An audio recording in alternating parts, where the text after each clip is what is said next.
try to hurt your neighbor. That's one thing we should remember. Help each other. We never have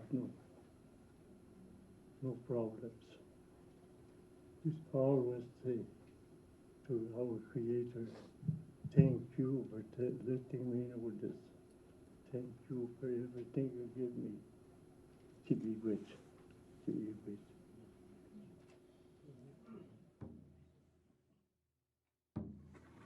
We're going to come tag in the one.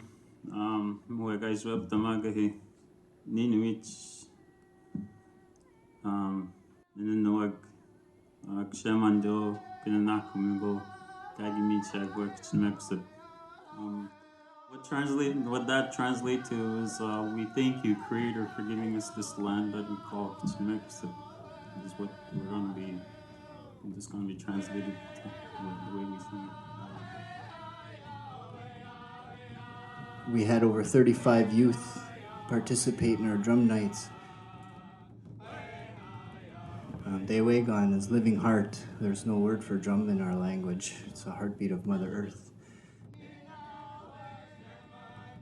For the first time in over 100 years, Dewegan was sounding again. The name Wenshkana Achak was chosen by these youth. It means waking spirits, because that's what they felt they were doing, not only within themselves, but within the land and around them, and the spirit of everything around us. When we were in court, I think the treaty was the core, and the understanding was at the core of the issue between the land. You see, when my people signed treaty in 1929, they were brought a document, a non-indigenous language. I made promises to our people, and this is the understanding our people had after it was signed.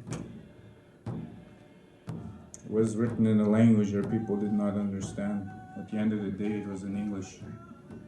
When we were a non-English speaking Canadian people at that time. So when the time came when the law came that we could not veto the development of traditional territory based on the text of the treaty that we signed with the government, it says that we surrendered everything. That's where the conflict is. That's the heart, the core of the conflict, is the understanding. You see, the core of it was when the lawyers tried to ask my chief, and the government lawyers asked them, what is your understanding of the treaty that your elders signed in 1929?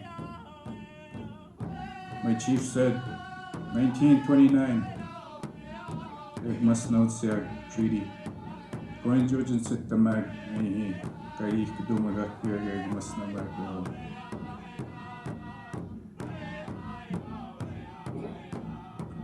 That was a scenario. People were scratching their heads. What did you say?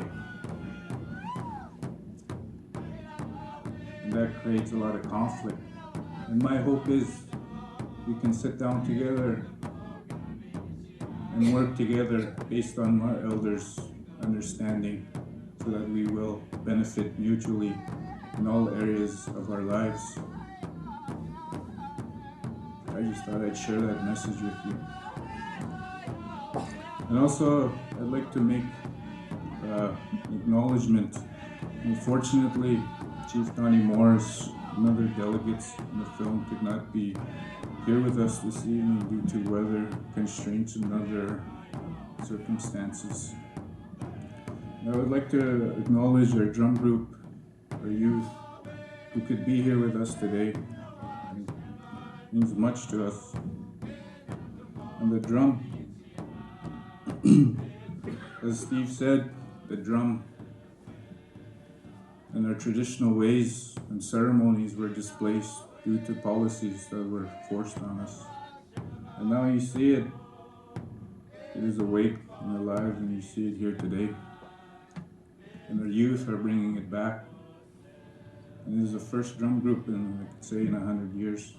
I'd like to say miigwetch to you guys.